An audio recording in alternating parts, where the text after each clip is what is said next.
Hey folks, this is Vince with Dad's Gaming Addiction, and welcome to another episode of the DGA podcast. I am your host, Vince, and with me is my co-host, Ida Lee. Ida Lee, episode 24. I can't believe we've done 24 of these already.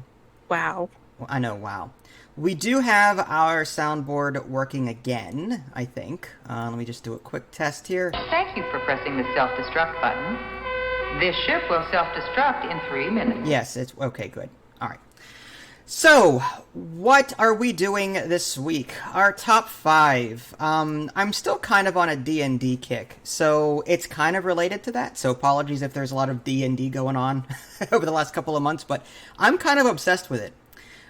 This week's top 5 games that D&D fans may enjoy. So if you enjoy playing Dungeons and Dragons, or like the idea of it but want something similar but not as intensive, then these games may be for you. I don't know. Now, how did you pick your games on this list? Did you, This was actually really tough. I wanted to mix it up and not just go in one direction, so I try to mix up some of my favorite games as a D&D fan, so Right. that's what I did. So, part of my thing was okay, when I think D&D, what do I associate that with? When I think D&D, I think dice rolling, I think storytelling, and I think some kind of group RPG of sorts. So all of the games that I added to my list sort of revolved around one or more of those things. And even still, that was a pretty big list. There was actually a game I took off of the list because you had it on there and I wanted to talk about more than just that game. You know what I mean? See. So we'll get to that, I guess. So I guess we'll just jump right into number 5. Again, I don't have... This is such a loose podcast. I didn't even plan out what sound effects to use. 555. 555. There we go. Number 5. That's a great sound effect for a number 5. Sure. Yeah, let's go with that. Okay, so my number 5, again, games that you may like if you enjoy D&D. Mine, number 5, was a game called Dead in Finland. And this is the sequel to Dead in Bermuda. Now, I know what you're thinking. Well, wait a minute. It's a sort of like a story-based RPG of sorts. How is this D&D related? Well, if you've played Dead in Bermuda and then by extension maybe Dead in Finland, you'll know that there's a lot of dice rolling going on in the background. And this game just has it in spades where you're constantly upgrading your characters, trying to improve their stats in various categories. And then as the narrative plays out and as you perform in various events, you're going to have to perform skill checks. And skill checks are something that D&D has a lot of. So even though this isn't really it's not like you've got this game master in real life and he's guiding you through the story. In essence, you've got a computer doing it for you. But you're going to be doing a ton of skill checks in this game. And you're going to be building this base. Again, it's nothing extensive. But there's resource management and there's base building and there's a story to boot. And again, tons of skill checks. And what I really like about this game is that you can customize the difficulty in almost every aspect. There's a slider for almost everything in this game. So you can make it as difficult or as easy as you want to. Have you played Dead in Finland? I have. Very, what's that word? Oh my gosh, I'm drawing a blank. It's okay. Very, very much. Whatever. I played it quite a bit. What's the word? Much. Yes. No, I wanted to use a bigger word. So dramatic. I knew what it was 10 seconds ago, and now it's just okay. Yes. Oh my gosh. It's all good. So, I played it quite a bit, and it's a pretty fun game. I can't imagine it being too D&D but I guess every single RPG and visual novel out there has some sort of D&D element to it. I know what you're saying. It's not really D&D. It has no relation to the 5e system or whatever. But I didn't want this top 5 just be top 5. Yeah. Top 5 isometric D&D like games that are on Steam. We would have come up with the same 5 games. You know, like, and there's a couple on this list already, I'm sure. So, like, I didn't want this to be boring. I wanted to pick games that had similar aspects. Again, skill checks. Namely, the narrative, which tells a story like D&D does. There's a ton of skill checks like in D&D. So, even though you don't actually roll physical dice, you're rolling a lot of dice behind the scenes to get these things done in game. So, yeah, it's not like D&D, but it's got a lot of similar mechanics, in my opinion. And I highly recommend it. It's a lot of fun.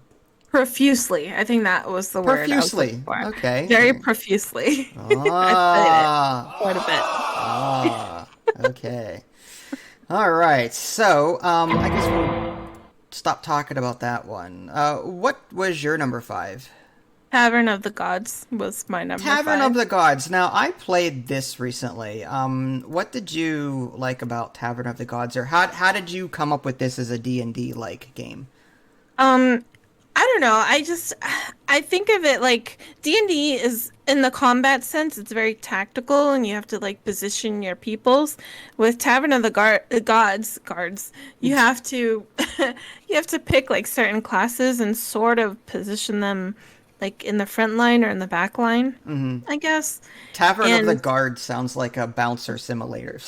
Oh no. Go ahead, sorry. In the inn. Right. Well, I mean, like, I see what you're saying. I mean, Tavern of Gods is an idle RPG of sorts, where you're going to be gaining these monsters along the way, and they have different classes and different races, and you're going to be building this. It's essentially an idle team builder, coupled with roguelike mechanics, because you'll be gaining strength as you go, fighting stronger monsters and the like. So it's like an idle RPG of sorts. It's an auto.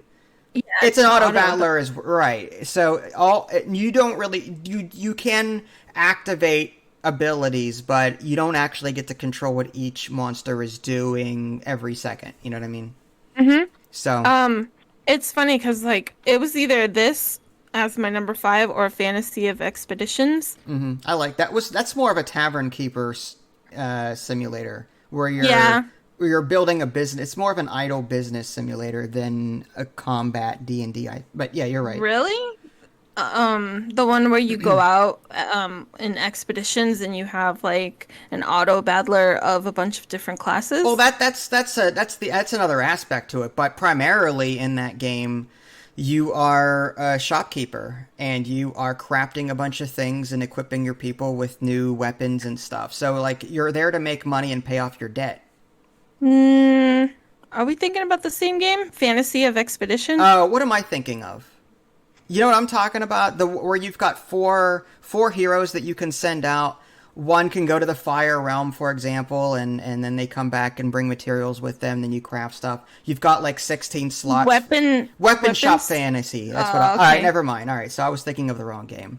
Oh, okay. But yeah, what was the one that you said? The fantasy. It's like Expedition. That. Yeah, it's Fantasy Expedition or whatever is like this one too, isn't it? Kind of. I vaguely remember it. There's like a whole slew of different characters and classes that you can pick up along the way, and you have to position them as well. And it's an auto battler, and you can equip them with like all sorts of gear. And I don't know, I think it's kind of D&D-ish, like. And what, in the sense that you're building a team? Yeah. And coordinating abilities? Was that where, like, okay. The whole tactical combat, placements and stuff. Although I play D&D not even for the combat. I play it specifically for, like, the story. And that's why you're wrong. It. No, that's why, yeah. Yeah. I'm kidding. I'm used to it. I'm kidding. I know how you think my thought process is on D&D. Hey, I'm completely polar opposite of you. I play for the stat building. I could care less about the story. Just put monsters in front of me to kill so I can build my stats more, and then give me more loot. I'm a loot hoarder. You should see my chest in Skyrim. It's ugly. It's disgusting. It's got a gazillion pounds of equipment in it that I'll never wear ever again. I have to wonder what your chest looks like in Selasta.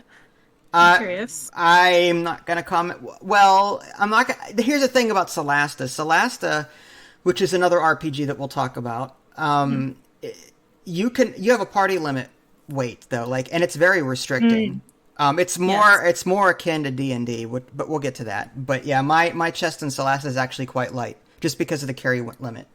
Whereas in Skyrim, your guy can carry 300 pounds of equipment. You can carry 30 axes, and it doesn't matter, whatever, 30, and then he can just bring it back home, and you can fast travel. So it's not So yeah, in Selasta, it's not as bad. Okay. So yeah, I like this game. I like idle games in general, and this is a fairly decent one. I don't know if I would really compare it to D&D as much. There are better options, but that's just my opinion, But you're entitled to yours, of course. Even though I'm wrong. Even though you're wrong, you're entitled to your wrong opinion. We do live in America, so it's the freedom to be wrong. Yeah. So, number 4, again, I have no... Crossfire! Number 4. Okay, sure, that works. My number 4 is a game that is fairly new. This game is a little game called Wildermyth. Wildermyth is a narrative light RPG of sorts. And the reason that I put it on this list is because mainly of the storytelling and the randomness. Yes, there's team building in this to where you're going to be, you've got a ranger, you've got a warrior, you've got a wizard dealer. Even though the wizard in this game is very different in the sense that it doesn't use fireball or ice damage. Instead, it channels the power from inside objects like the Force. Once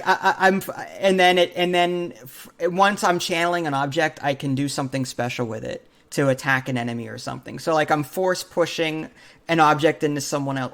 The wizards are weird in this game. But the reason I put it on this list is because there is an overworld map where you're going to be trying to save the land and generate resources and stuff, but primarily it's the party element and the storytelling. There's a lot of storytelling in this, very casual, very light. Choices do matter to some degree, so I saw this as a very light D&D. You still have an XCOM randomness to the combat, which is again very dice rolly. In combat, in D&D, you're at the whim of the dice typically, unless you've got a really good modifier. You're stuck with your natural ones that you roll. In this game, it's very possible that your 75% chance to hit, you just won't get it. Similar to the XCOM series. Have you played Wildermyth yet? I have. I love this game. The only reason why it's not on my list is because I knew you were going to put it on. Okay. Well, you think you know me, bro. Okay. Yeah. No, I'm just saying. Even Wildermyth, bro. Okay, I see. It's a pretty fantastic game. There's a whole lot of branching out that you can do. I like the whole scouting and exploring different regions. It is definitely very D&D like, and it's pretty cool. It's more D&D like in terms of narrative, I think, and more. It's definitely has more storytelling. The characters in this game have a legacy.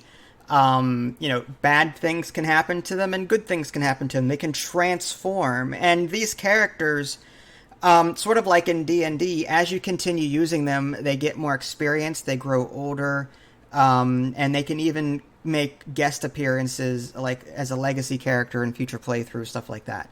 So the makers of Wildermyth has got it wrong because, like you said, you don't like storytelling in D&D. You could care less, right? I skip the dialogue in Wildermyth. I go straight to the stat building. Oh, my heart. I know. Go ahead. Just get it out of the way now. Go. Boo. Just, do it. It's all right. It's fine. I'm fired. You're fired. Yes, I'm fired. It's fine. So yeah, Wildermyth. That was my number 4. It's a great game. It's new, but it's really good. What was your number 4? Mine was Pathfinder Adventures. I forgot about this one. I vaguely remember it. If I remember correctly, you have characters and you're trying to get through a deck of cards. Is it in order to accomplish some goal? I can't remember. I think there's like a map area. I could be wrong. It's been a while since I played it, but the last time I played it, I remember really, really liking it so much. And the only reason why I don't play it anymore is because of the inventory space. I'm so sad that you can barely carry anything. Like you cannot carry that much, and your loot is there's tons of loot to be gotten in the game, to be had or whatever. And and you just can't carry almost any of it. You could carry like a few cards, but it's just they need to fix the inventory. But other than that, the gameplay is so sound. There's a lot of dice rolling, a lot of luck, and the classes are really cool. I mean, Pathfinder isn't that Nick would know more about this than I would, but I mean, I think Pathfinder's like an offshoot of D&D, right? It doesn't have the same system as 5e, but Pathfinder is either an older D&D system or a variant or offshoot of it. I don't remember, but so it's not, you're not getting a D&D 5e experience from playing Pathfinder Adventures, but you still will run into things like strength, constitution, wisdom, charisma, dice rolling, mirror image spells, and just similar things that you may have seen in D&D. You'll see here too. It's just a little different. I was gonna put Pathfinder Kingmaker in place of this, but I played this a lot more, and I had a lot more fun with this than Kingmaker. But yeah, interesting. It's a pretty good game. Yeah, I like this. Game. Is the one I know least about, but I'll have to come back to it at some point. All right, number 3. Let's go with sure, Vuvuzelas, number 3 sound effect. All right, so my number 3 sound effect was that, and the game I picked was a game that we also played recently. Board game called, at the top of my head, Destinies. So, Destinies is I want to say a D&D light board game that focuses on, again, the story. Your character sheet doesn't have the typical attributes, though. It doesn't have, like, your typical strength, dexterity, wisdom, charisma. Rather, you've got three attributes, and, like, red is strength or power, like, green is dexterity, and blue is magic or arcana or mana or something, I don't know. Wisdom, intelligence, something along those lines. I think blue was skill, wasn't it? They're all skills, but I think it's more intelligence. But anyway, it was like a book. Yeah. Yeah. Okay, sorry. It's fine. But in this game, your character starts off all crappy, and the way your character sheet works is that you've got these attribute choke points, so to speak. So you've got a choke point on strength 6, and then strength 8, then strength 10. So you've got 3 checkpoints on your bar. And when you roll a die, you have to roll a higher number than where those checkpoints exist in order to see how many successes you get for that check. So if I have a strength choke point of 6, 8, and 10, and I roll a 9, well, I've passed the 6 and I've passed the 8. I did not pass the 10, so I got 2 successes for that roll. And then you type that into your app. The game comes with a free app. You have to have a phone, obviously, or a tablet to play it. But, you type it in, then the game tells you how you fared in that encounter, that skill check. So it's really cool. So there's a lot of storytelling. You do get items that you can scan with your phone. There's a QR code on all of the cards in the game. So instead of rolling to see if you pass a check, you can just use an item sometimes. Like if you're hunting a wolf, you can maybe scan your bow and instant success it, rather than having to check to see if your die roll was high enough. You know what I mean? So I don't know. Like when it comes to, it doesn't have the same play style as D&D, but between the story, which it was pretty enthralling, and the way you explored, like the way I was moving my character around and exploring the tiles, like I never knew what I was going to get into next, and there was that discovery element to the game that made it very enjoyable. If I knew that we could have picked board games instead of just video games, I would have put this probably on my list. That's why I didn't say video games. Like I said, games. I kept it. The wording was very important in the title. I specifically said top 5 games that D&D fans would like. Games being board games, video games. But it's all right. If you want to... What do you think about Destinies? I love Destinies. Destinies is great. The only thing... I have kind of a love-hate relationship with it, only because I hate that it's very spoilery. And it's kind of... I feel like the more you play it, the more you'll expect certain things. Like... It is a legacy game in that once you know what the story is, it's done. The only way, though, I mean, you could probably replay it once or twice, because in one playthrough you may not get to every event. Like, we did not see every quest through in our playthrough. So you could, in theory, replay it and then focus on those. The thing, like, I'm thinking of, like, when you go into certain situations, you kind of know what you need at that point after the first time that you already went through it, you know? So it's kind of like, all right. Yeah. All right, fine. There is a story that is spoiled after so many... I wish there was a random quest generator so that it was fresh every single time you played. Yeah. You know? And our destinies, like, I wish they were randomized via app so that... You know, if I'm this character again, you don't know what my destinies are or my hidden objectives. You know what I mean? Like, I would have liked some kind of random... I mean, it uses an app. Why not? You know? This would have been a great video game, I think. I agree. This could have been it's like I mean, it could have been like Wildermyth, very light, you know, but just uses this mechanic, this whole... attribute checkpoint mechanic, as opposed to, you know, an XCOM combat style.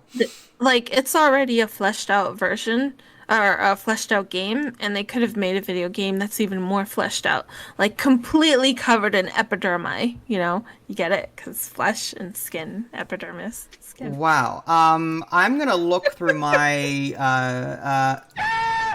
No.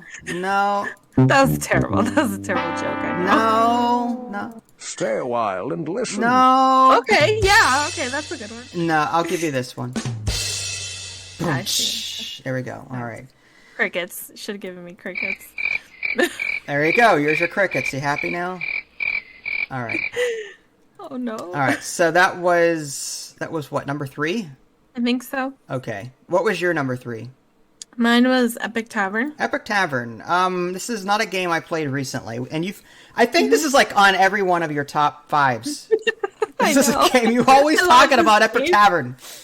So why is this on your list? It's very D&D-ish. Like, you have a tavern, you have a run-of-the-mill tavern, and you're hiring these people, this party. And you can hire orcs, dwarves, humans, rogues, whatever. And you send them out on quests. And as the party, you have to roll dice, you know, roll some checks along the way to see if you encounter things or if you're successful in your encounters. And it's a pretty fun game. Cool. Now, do you get to directly control this party, or is it just... Like, I haven't played this in years. I don't even know what it's like anymore. I don't think you can directly control... Like, you can accept a quest, and the list that you have, like, there's a queue, I guess, and you can hire, like, a whole ton of people, but you can only have up to 4 people in a party, so you pick the 4 that you want and you send them out on their way. And I don't think you can directly control them, like, in the sense, you know, like WASD keys. I see. Or there's no, like, isometric battle system like in Selasta, for example. No. Is there also tavern management where you have to buy food and serve people? Okay. So there's a business aspect to this. There is. Okay. Yeah. Otherwise, it would just be like Soda Dungeon. Yeah. So, all right. Basically. But it's very, very story heavy, and I love that. So. Is it still in early access? I don't know. I think it is, actually. It's been in development for, like... the video that you guys are watching now, assuming that you're watching, is from, like, 4 or 5 years ago. So, I can only imagine what it's... access. Yeah, 2017 is the date of this video. the developers, they still stream on Twitch and they're still updating the game and it's just a very slow going process, but they're really active on Twitch. Gotcha. So, All right. I mean, take that what you will, because the same could have been said about Stonehearth, and look how that turned out. It's still questionable. I mean, it's a good game, but it still has issues on occasion, right? I mean, it's not exactly 100% polished. But I think it's a great little game. Doesn't it like lag though at the later, like if you've got like 10 plus villagers or whatever, doesn't it start to slow down and lag, or do they fix that problem? I'm pretty sure they must have fixed that because I haven't had that in a while. Good to know. I'll have to come back to it at some point. Anything else to say about Epic Tavern? It's a great game, and if you don't like it, then bite me. No, I'm just kidding. All right, that's. I feel like one of those fangirls. I see. Yeah, great.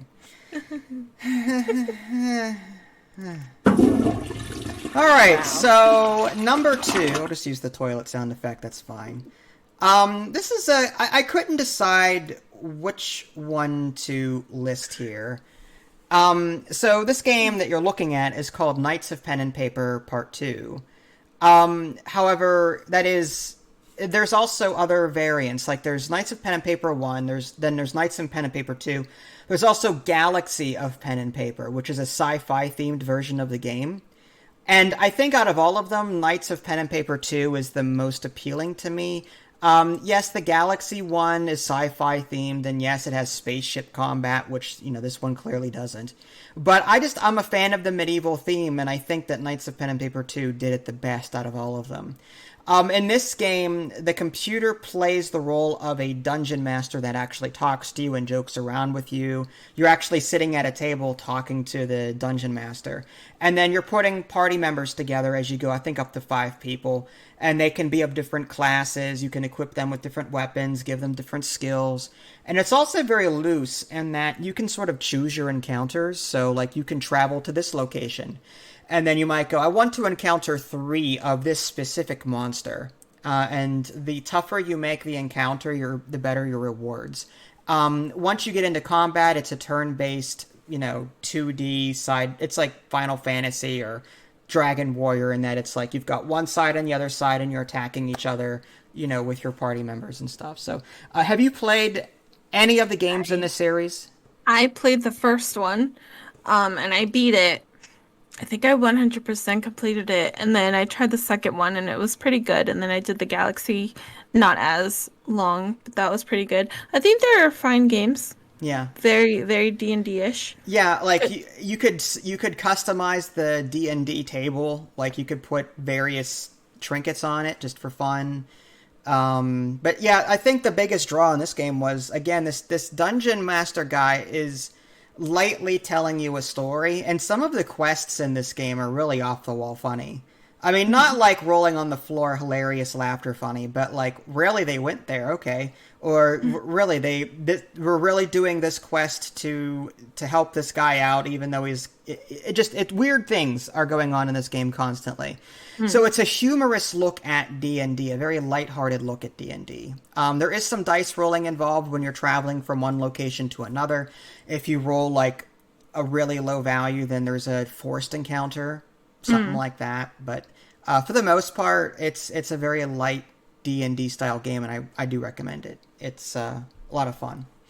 Cool. Grindy too, but it's not grindy, frustrating grindy. It's a game that you can jump into and just mess around with for a little bit. Maybe do a quest, or maybe just do a couple of chosen encounters or whatever, and then log out. But I like the character building and figuring out what stats to put with what people and how to combine their skills together. And that's something that I don't know, when it comes to D&D, that's what you need to do. If having 5 warriors on your team may not be the smartest thing to do, I don't know. Maybe. But anyway, so that was my number 2. What was your number 2?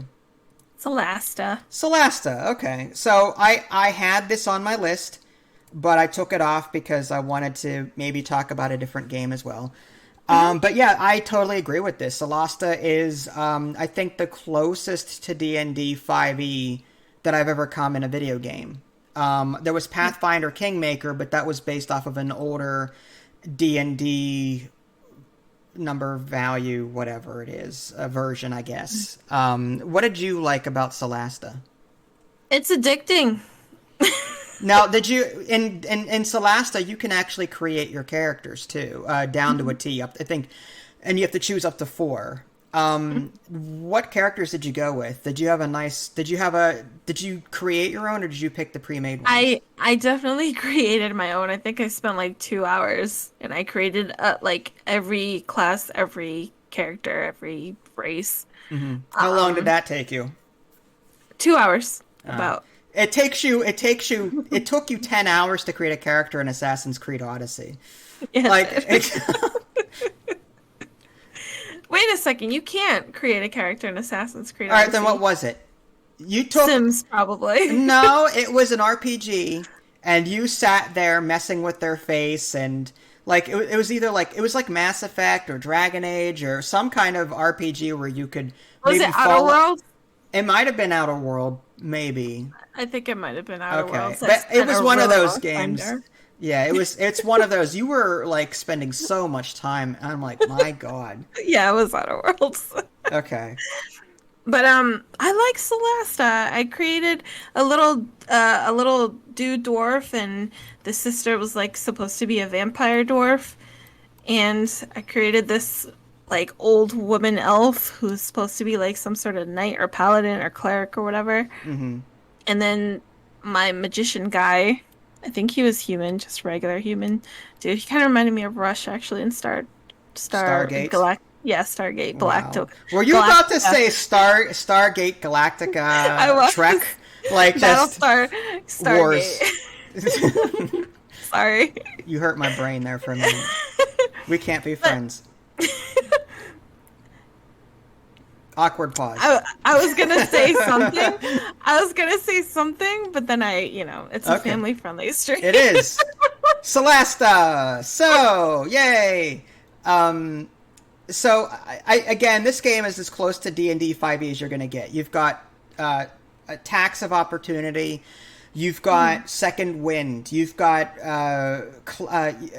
cantrips. You've got a cover system. You've got inventory management, long rests, short rests, spell slots. So when you think D&D and all those things, you're going to get that in Selasta. Yeah. I haven't played it I've played it for maybe 5-6 hours, maybe, but not probably as extensively as you. Yeah, I played it quite a bit. I got pretty far in it. You didn't beat it? No, I didn't beat it, not yet. But the only thing that kind of made me sad was when you charm a person, they still fight your team, which is fine, but afterwards they just go away. Like they don't really stick around, and so it That's feels what like hideous laughter's for. Yeah, I really Take wanted them out of to the fight like, completely. I wish it had more freedom, I think, like more narrative and storytelling based stuff. This is a very combat heavy type of game, I think. Yeah, there was definitely more of a focus on, like, yeah, I like that when you create your characters, the cutscenes actually reflect how you made them. Yeah. And you can actually pick their voices and stuff, but I wasn't as drawn to the story as I was the character creation. I spent more time in character creation building my characters than actually caring. The funny part, too, was that the elf woman that I made, I wanted her to be really sophisticated and, very soft-spoken. And when the cutscene came, she was like an orc. She was like, "Oh, hey, guys." Like Marge Simpson, like just yeah, Homer. The sound of her voice didn't match the way that they started talking, so it was like that was kind of unfortunate, but whatever. I like it. There's also a little. Oh, I can't say it because it's spoilery. Never mind. Yeah, don't spoil anything. I won't spoil it. That's all right. Long story short, you like this game, and it's. I agree that it is very D&D like. Yeah. Okay, that is fair.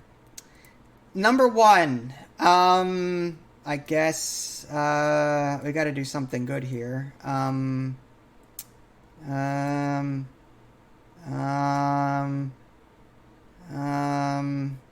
this is terrible. Are you guys still listening to me? All right, here. Come cheer up, my lads, 'tis to glory we steer, to find something new in this wonderful year. It's gonna take forever. All right. The card singing brings us into our number one entry here. Okay. So my number one is a game I'd like to come back to, just haven't been able to. It's called PopUp Dungeon. In this game, you can create your own dungeon, you can create your own characters, you can create your own cards. Characters in this game have cards that they use to attack or whatever, or actions.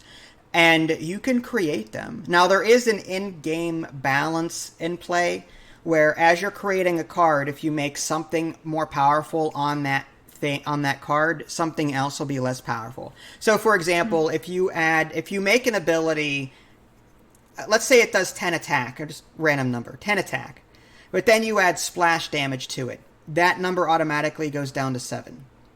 Or if you add fire damage, then the physical damage will go down, or something like that. So the game will auto-balance these cards as you continue to modify them. And the game has hundreds of different abilities and cards and other things to keep you busy. I spent more time creating abilities. Like, I created a team of red shirts, like Star Trek sci-fi themed red shirts. And yes, there's phaser gun cards in there and sci-fi themed abilities, and then there's like medieval stuff for, you know, the true and true D&D people. Did you play Pop-Up Dungeon at all? I spent like so long trying to create a character, just one, and then I went into the dungeon 5 minutes and then I was done. Did you die, or you were just over it? I was just so over it. Like, I wanted to play, but I just took way too long in character customization, and then I was just so burnt out. It's a paper crafty, like Wildermyth. It's paper crafty in art style. Mm-hmm. But yeah, I mean, like, I like that you can create almost anything you want. You know, mm-hmm. you can play the pre-built campaigns, but you can even make your own monsters and your own dungeons, and there's just so much to do in this. It is a fantastic tool. I find it so hilarious that you can put your own face on it, like right there, like in that clip that you're doing. I don't know. My arm is sticking out of my nose. It doesn't work all that well, but yeah. It reminds me of Human Fall Flat in that sense, where you can put your crazy picture in the front, and it's just hilarious the way it looks. It's all deformed and contorted. It's fantastic. It's very XCOM-y in the way it plays, and that you have so many action points every turn or whatnot. But I mean, it doesn't win awards in the combat department, but the sheer creation and the enjoyment I got out of creating characters and abilities and trying out different skills and combining this with that, or this team composition and what you've got in terms of skills and like it. There's so much to do with that. This game, it's not exactly like D&D by any means, but from a storytelling standpoint, from a character creation standpoint, from a dungeon creation standpoint, from an ability creation, it's just a wizard, a tool that will give you everything that you need to do that. I don't know if it's still early access or not, but check this out. It's really cool. I wish Wildermyth had these graphics, and I wish this game had Wildermyth's combat and storytelling and region stuff. You mean like make a child out of the two games, like this demon spawn child out of the two, I guess? Okay. Yeah. I wish they adopted like each other's ideas and made a brand new game. Well, I like what's this called again? I keep saying Podcast of Dungeons. Pop-Up Dungeon. Pop-Up Dungeon. Yeah, Pop-Up. Yep. You know, like a pop-up restaurant, they appear. Similar. Yeah. Pop-Up Dungeon. Yeah. Yeah, so like I like PopUp Dungeon. I love the pop-upness, of it. I love the art style, and I wish Wildermyth had that, you know. Yeah, I wish I could take some elements from either game and move it in here, but as it stands, like, and you could even import the pictures for the ability cards that you create. It's just awesome. So that was my. Go ahead. I was gonna say, I would love to put like Pokemon cards on there. You could. I don't know if I could. out. I don't know if you could get away with it or not. You know what I mean? I'm sure if you use it for private use, it'd be fine. Maybe. Sure. Maybe. All right. What was your number one? D&D Lords of Waterdeep. Now that's a board game. Well, it's also digital as well. But tell me, what is Lords of Waterdeep? It's where there's like a lot of deep water and there's people that are ruling over it. There's like all these gods and lords and they rule over this deep water that you have to swim through. No. That's a lot of baloney what you just said to me. I'm kidding. Sit down. I'm sorry, I'm sorry. That's baloney. That's Waterdeep. Do you speak English? Waterdeep is an actual location in the D&D universe. Yes. Lords of Waterdeep. In this game, you play as a Lord of Waterdeep. And it's a worker placement game where you get so many workers per round and you assign them to various spots on the board to get resources or cards or whatnot. And your ultimate goal is to complete quests and earn victory points. That, in a nutshell, is Lords of Waterdeep. It's a fantastic gateway game, I think, in terms of getting used to what a worker placement game is like. But it also has a D&D theme, you know. I've played Waterdeep years prior to ever playing a Dungeons and Dragons game. So even you don't have to be a D&D fanatic to play Lords of Waterdeep by any means. What's cool though was that one time that we played with Nick and our friends and stuff. He was like, "Oh, I recognize this. Oh, this is funny. Oh, I recognize this." So as a D&D person, he recognized like a lot of the stuff in D&D that I didn't even know as a non-D&D person. Yeah, same. So that was pretty cool. Yeah, I fell in love with this game not because of the D&D theme, but because of the worker placement, the quests, and, everything else. Like, that was a lot of fun. I love, my favorite part of this game is the buildings. Like, I like how you can create more action spots to bring your workers to by constructing buildings, and they become your own. And other people can use your buildings, but they have to pay you to do it. Like, you get some kind of bonus, I love that. I love, like, that asset building aspect to this game. I loved the cards, like the cards that you have that you can play. Entry. And the resource management aspect of it was my thing. So you picked this because it's more D&D themed and less like a RPG? Was that why you picked this one? Yeah. Okay. So more for the theme as opposed to the gameplay. Yeah. Okay. The theme and like the art and stuff and yeah. The board game has the core game is, I recommend it. There's also these skull ports of skulls of I don't know. It's something with skulls. Something skulls. It's an expansion. But the digital version I would recommend instead. I think it has everything in it and it's cheaper to boot. So if you're unsure as to whether or not you'd like this game and or you don't have a lot of people to play with, get the digital game. Be warned, the AI, even on the easiest setting, is difficult.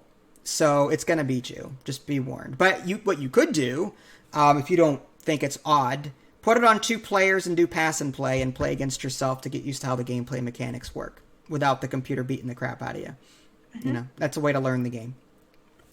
Anything else to say about this? No. No? All right. Well, that was a very good, quick and easy top 5 games that D&D folks may like. Do you have any honorable mentions? I did. I'll let you go first. I was just gonna do the obvious and Pathfinder Kingmaker, Fantasy of Expeditions, as I mentioned before. Kingdom 2 Crowns, I think is D&D-ish. Like, really? I think so. No. No. The side scroller. It's there. I don't.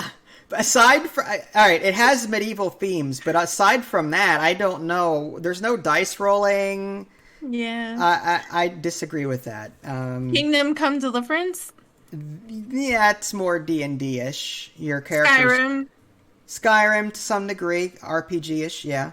Medieval Dynasty, anything that's open world out there with basically medieval with medieval, theme. basically. And Grim Dawn. Grim Dawn is an action RPG, isn't? I mean, I don't know. I kind of think of it as a D&D-ish thing. Okay. Well, your opinion is your opinion. It's not wrong at all. So, my honorable mentions: Solmaris Dice Kingdom.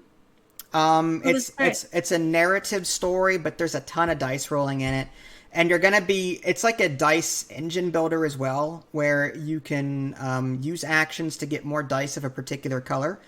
And then you can use those colored dice to, like the red dice are for combat, or I don't remember what they are. But like this colored dice is for exploring caves. This colored dice is for doing diplomacy with other nations. So you'll be building up dice of a particular color. And just over the course of the game, just building up your dice pool across all the colors, and then spending them to roll dice in a narrative that I have yet to beat the game, but it's a lot of fun. I mentioned Galaxy of Pen and Paper already, Skyrim. The Baldur's Gate series I've never played, but it's very Dungeons and Dragons and whatever. Pathfinder Kingmaker and Trials of Fire. It's not what I would call a 5e like, but it's got party building. It's got it's more of a deck building roguelite. But the reason I consider it somewhat similar to Dungeons and Dragons is the class system, combining various skills, making your characters more powerful. I mean, that could be said true of any RPG. So the exploration, I would think that too. Yeah, it does tell a story as you go. You're moving your characters around on this overworld map, and a story does unfold as you play. So that's why it's an honorable mention and not as one of my top 5. But the game is very good. Totally recommend Trials of Fire. Yeah, I'm out of honorable mentions. What about you? You're done? Yeah, sorry. Okay. You keep cutting out on Discord. So no problem. Technology. Okay. Real quick, I want to thank my Patreon and Twitch subscribers for the month of July 2021. As always, I will read off your names and the amount you contributed. Starting with Patreon peoples, Ratsy's pledged $135 this month for a lifetime of $4,040. That's just amazing. Thank you. Scotty R pledged $100 this month for a lifetime of $2,110. It's more than I, again, expect, but thank you so much. Brian pledged $50 for a lifetime of $700. Thank you, sir. Greg Howe pledged $10 for a lifetime of $482. Longtime Patreon supporter there. Mind a Lot pledged $5 for a lifetime of $110. Rip Alpha pledged $1 for a lifetime of $51. I think he's always pledged $1, so he's been subscribed for like 51 months at this point. It's awesome. Wow. Alyssa Barrett, $1 for a lifetime of 10, and Rabbit Amoeba, $1 for a lifetime of 10. Twitch supporters or subscribers, I think they're all on the $5 subscription level. White Knight has subscribed for 39 straight months. Bessa702, 37 months.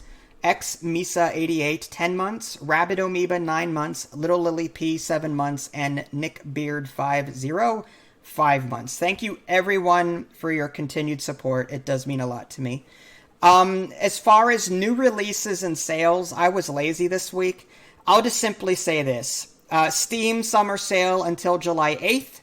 Get games cheap while you can.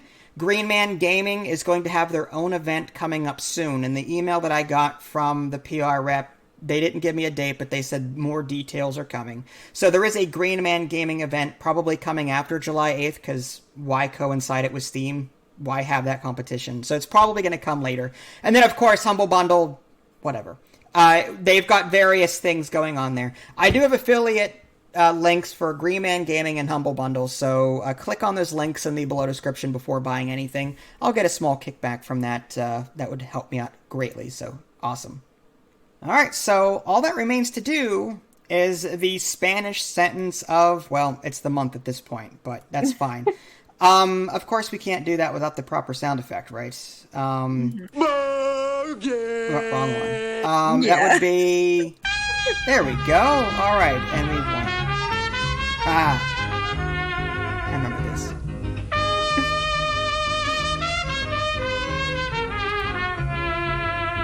All right. So, you gave me a sentence and I have to translate it.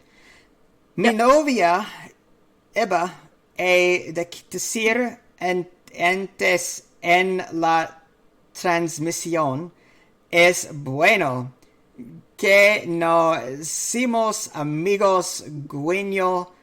What the heck? Mi novia. My Nova TV. Novia is a brand. No, my Nokia phone. Only it's Novia in Spain. Instead of Nokia, it's Novia. Iba a decir antes. Iba. Isn't there an actor named Iba or something? Or Iva or Iva? I don't know. Anyway, ante is a term used in poker to ante up, like you're contributing to the pot. So what you're saying here, first of all, is en la transmisión, in the transmission. So in the most recent transmission, I offered my Nokia phone as an ante in a poker game, and then it goes on to say, es bueno que nos somos amigos guiño. So guiño is in Italian. There's a name Guido. In Spanish, it's guiño. So you're saying that your friend Guiño, you're repeating his name twice. Actually, no, you have two friends, and they're both named Guiño. So you have two friends, and they're seamen. You've got two seamen friends. They're both named Guiño and Guiño. And you're saying they're good. Es bueno. So, yes. That was so out there. I can't even congratulate you for that one. I'll do it. I'll just do it myself then. I've congratulated you on the ovary one, on so many other ones, but this one. What's wrong with it? Try again. No, I did it. It's correcto. I'm pretty sure that's correct. Okay. So, all right, you tell me. I know bueno is good, but yes. Transmission. Okay, what does it say, and how does it translate? It says, mi novia iba a decir antes en la transmisión, es bueno que no seamos amigos, guiño guiño. My girlfriend was going to say earlier in the stream, it's a good thing that we're not friends, wink wink. Okay, so that was the Spanish sentence of the week. Did you just come up with that? You forgot to do a Spanish sentence of the month for me, so that's what you came up with. Okay, alright. Wow. Okay, hey, it kept me on my... I think my translation was better, but that's just my opinion. It was amazing. Yeah, it's great. It was terrible. Alright, so once again, I am accepting applications for a new co-host. Yeah, so thank you so much. No, I'm kidding. So I guess that's episode 24, folks. Short and sweet. If you guys haven't already, subscribed to me on Twitch and YouTube. That way you can stay up to date with any new content I happen to publish. This is Vincent Idley. Thanks for watching, and we'll catch you guys next time. Take care.